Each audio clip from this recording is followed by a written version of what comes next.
اور میں یہاں آپ کے سامنے ایک بات رکھنا چاہتا ہوں، شاید آپ چونکیں بھی پریشان بھی ہو جائیں، لیکن انشاءاللہ وہ پریشانی جلدی رفع بھی ہو جائے گی۔ دیکھیے، ہمارے جو اسلاف ہیں، صحابہ کرام کے بعد ائمہ، یہ ہمارے اسلاف میں چوٹی میں ہیں۔ ان اسلاف میں، ان ائمہ میں دو بنیادی قسمیں ہیں، ایک محدثین اور ایک فقہاء۔ محدثین، ان کا کام کیا تھا؟ قرآن تو اللہ نے خود جمع کر دیا تھا، میں پہلے دن بیان کر چکا ہوں حضور کے سیرہ مبارک میں۔ حضور نے صحابہ کو اسی ترتیب سے قرآن پڑھا دیا اور سینکڑوں صحابہ نے یاد کر لیا۔ پھر جو کمی اگر رہ گئی تھی، کتابی شکل میں حضرت ابو بکر لے آئے۔ پھر اگر اس میں کوئی فرق پڑ رہا تھا پڑھنے کے انداز میں، تو ایک کتابت کے اوپر جمع کر دیا حضرت عثمان نے۔ بات ختم ہو گئی۔ خلافت راشدہ میں قرآن کا معاملہ تو محفوظیت کی آخری درجے کو پہنچ گیا۔ اب اصل مرحلہ کیا تھا؟ حضور کے اقوال مبارک کو جمع کرنا، ان کو بھی تو سمیٹنا ہے نا۔ صحابہ ہیں، منتشر ہو گئے ہیں، کوئی صحابی کوفے چلے گئے، کوئی صحابی دمشق چلے گئے، کوئی کہیں چلے گئے، کوئی کہیں چلے گئے۔ میزبان رسول جو ہے وہ دفن ہے قسطنطنیہ کی فصیل کے باہر، حضرت ابو ایوب انصاری رضی اللہ تعالی عنہ۔ اب ان سب کے پاس، کسی کے پاس اتنی احادیث، کسی کے پاس اتنی احادیث، ان کو جمع کرنے کا کام، پھر چھان پھٹک کرنے کا کام، پھر مرتب کرنے کا کام، یہ کس نے کیا؟ محدثین کرام نے۔ بہت بڑے محسن ہیں اس امت کے محدثین کرام، پوری زندگیاں کھپائیں۔ ایسا بھی ہوا ہے، ایک صحابی مدینے سے چلتے ہیں، ایک محدث مدینے سے چلتے ہیں، انہیں معلوم ہوتا ہے کہ ایک صحابی دمشق میں ہے، ایک حدیث وہ بیان کرتے ہیں، ذرا باریک بات ہے، سمجھ لیجئے گا۔ ان کو وہ حدیث معلوم تھی، لیکن وہ حدیث 3 راویوں کے راستے سے آ رہی تھی۔ ان کے پاس جو حدیث تھی وہ 2 راویوں کے حوالے سے تھی۔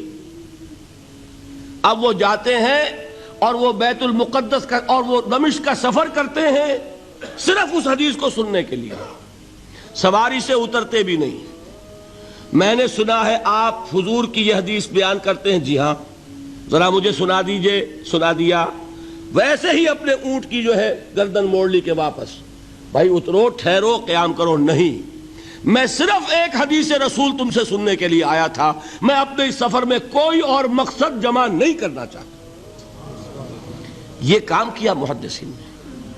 بہرحال میں اس وقت جمع و تدوین حدیث کے موضوع پر میری گفتگو نہیں ہے، لیکن چونکہ ہمارے اس جدید دور کے فتنوں میں ایک فتنہ ہے انکار حدیث کا۔ لوگ سمجھتے ہیں جیسے کہ ڈرائنگ رومز میں بیٹھے ہوئے آرام سے کتابیں پڑھتے ہیں، شاید ایسے ہی محدثین کا کام تھا۔ انہوں نے جس طرح زندگیاں لگائی ہیں اور جس طریقے سے حدیث کو جمع کرنے کے لیے مشقتیں جھیلی ہیں، اس کا آج ہم تصور نہیں کر سکتے۔ اچھا، وہ تو محدثین کرام ہیں، ان میں بھی اب ایک کا نام نوٹ کر لیجئے۔ چوٹی پہ کون ہے؟ امام بخاری، امام مسلم، امام ترمذی، امام احمد ابن حنبل، امام ابن ماجہ، امام ابو داؤد، سب ہیں، لیکن چوٹی پر رئیس المحدثین کون ہے؟ امام بخاری۔ اچھا، اب تیسرا طبقہ ہے ہمارے ہاں، دوسرا، وہ ہے فقہاء۔ قرآن بھی جمع ہو گیا، حدیث بھی آ گئی، اب اس سے احکام نکالنے بھی تو ہے نا، استدلال کرنا ہے، حدیثوں کو جوڑنا ہے، قرآن کے ساتھ ان کا ربط تلاش کرنا ہے، اور پھر کوئی حکم تلاش کرنا ہے، اجتہاد کرنا ہے۔ یہ کام جنہوں نے کیا انہیں ہم کیا کہتے ہیں؟ فقہاء کرام۔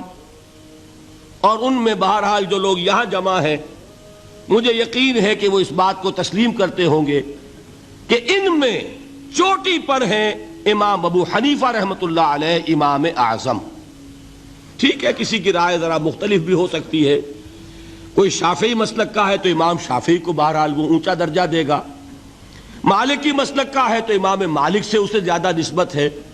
لیکن واقعہ یہ ہے پوری دنیا نے تسلیم کیا ہے کہ قانون کا جتنا سینس امام ابو حنیفہ کو ہے، قانون ایک علیحدہ شے ہے، اخلاقیات علیحدہ چیز ہیں، ایک شے کا اخلاقی تقاضا کچھ اور ہے، قانونی تقاضا کچھ اور ہے۔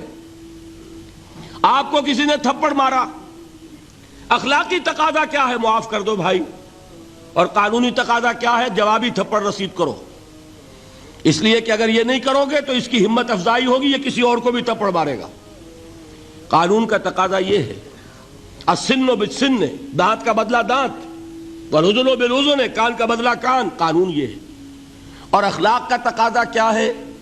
وَإِن تَعْفُوا وَتَصْفَحُوا وَتَغْفِرُوا، اگر تم بخش دو، معاف کر دیا کرو، لوگوں سے درگزر کیا کرو، فَإِنَّ اللَّهَ غَفُورٌ الرحیم، تو اللہ بھی تو غفور الرحیم ہے۔ تقاضے متضاد ہو گئے کہ نہیں؟ کسی معاملے کے اخلاقی پہلو پر نظر رکھنا یہ اور مزاج ہوگا، اور کسی معاملے کے قانونی پہلو کی گہرائی میں اترنا یہ اور مزاج ہے۔ میں اپنا احساس عرض کر رہا ہوں، اور دنیا میں جو بات مانی گئی ہے کہ جس کا نام لیگل سینس ہے، قانون کا ایک فہم، اس میں دنیا کا کوئی شخص مقابلہ نہیں کر سکتا امام ابو حنیفہ کا۔ آپ صحابہ کو ان سے مستثنیٰ کر دیجئے، ظاہر بات ہے انبیاء اور رسولوں کا معاملہ نہیں ہے، تو باقی انسانی نوع انسانی کے اندر امام ابو حنیفہ کا پلے کا کوئی شخص، ان کے برابر کا کوئی شخص قانون کا فہم رکھنے والا آج تک پیدا نہیں۔ تو سید الفقہاء کون ہوئے؟ امام ابو حنیفہ۔ اور رئیس المحدثین کون ہے؟ امام بخاری۔ یہ ساری جو میں نے اس وقت آپ کو تمہید بیان کی، وہ اس مسئلے کے لیے پریشان کن مسئلہ یہ ہے کہ امام ابو حنیفہ کی طرف یہ بات منسوب ہے کہ وہ یہ فرماتے ہیں الایمان قول،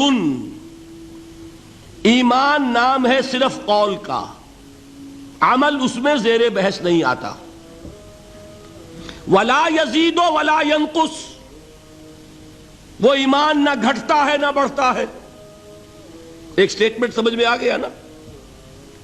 اب دوسرا سٹیٹمنٹ سنیے، وہ ہے امام بخاری کا، رئیس المحدثین کا، الایمان قول وعمل، ایمان نام ہے قول اور عمل کے مجموعے کا، قول اور عمل دونوں چیزیں ایمان میں شامل۔ وَيَزِيدُ وَيَنْقُصُ، وہ گھٹتا بھی ہے بڑھتا بھی ہے۔ ایک مسلمان کو پریشان ہو جانا چاہیے کہ نہیں؟ ایمان جیسی بنیادی بات، سارا قصر تو یہیں سے تعمیر ہونا ہے، جڑ بنیاد ایمان ہے۔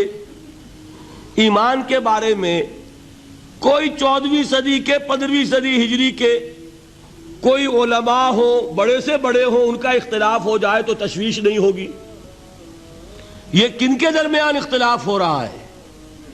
رئیس المحدثین امام بخاری اور سید الفقہاء امام ابو حنیفہ۔